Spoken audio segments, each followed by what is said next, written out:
Hello, I'm Crimson Ace and welcome to the Dust Off, the show where I talk about what I've been playing recently, whether it's old, new or something in between. Today we're dusting off...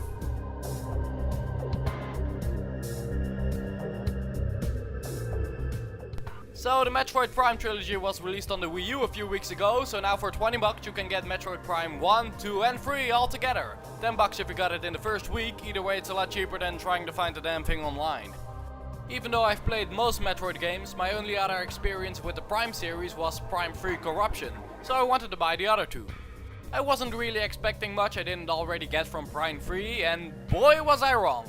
I know a few people who aren't interested in the Prime series because they're in first person, and I'll tell you right now, don't be one of those people. If you like Metroid games because of the way they're structured, you're gonna love Metroid Prime 1. It quickly became my second favorite Metroid game, first being still Super Metroid because, well, I simply prefer the 2D games myself as well. The way you progress in Metroid Prime 1 just felt so much more fun than it did in Prime 3 in a way that I find it hard to explain. It's kinda like Prime 1 is Super Metroid where Prime 3 is Fusion. And I know that a lot of people do prefer Fusion because it's just so much more straightforward, but I prefer how it is here, where after doing just one objective you can suddenly go to like 5 new places without the game guilt tripping you and going to the place that progresses the story.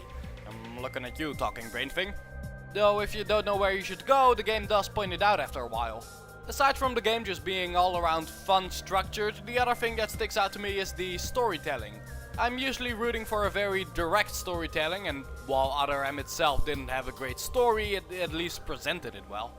But I also really enjoyed what they did here, in that there really are no cinematic cutscenes of any sort, but you get everything that has happened on this planet from the stories the Chozo left behind and the pirate research logs that you find bit by bit throughout the game.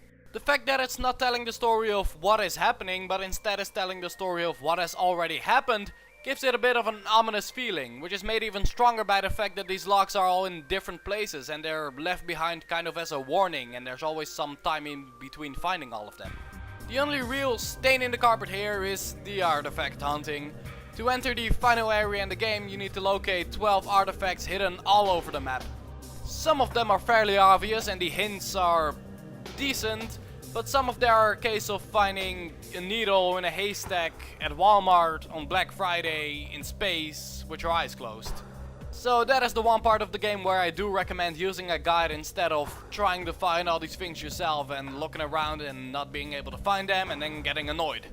As for most other things, it's stuff you already know from other Metroid games. Upgrades, elevators, hidden items, elevators. The controls are alright, I definitely enjoy playing this game with a Wiimote, one of the only times I'll ever say that. So to summarize, if you are a Metroid fan, this is definitely a game you'd want to add to your collection, first person or not. If you are new to the Metroid series, this definitely isn't a bad start, though I can't say it's the best start either. As for me, I'll definitely enjoy coming back to this game. As soon as I found out where those final 2 missile tanks are. Hey there, thank you for watching. If you like this video, you can check out my channel to find other things you might like. If you want to know my opinion on the first Metroid game, you can check out my Let's Play channel. Once again, thank you for watching and have a great night.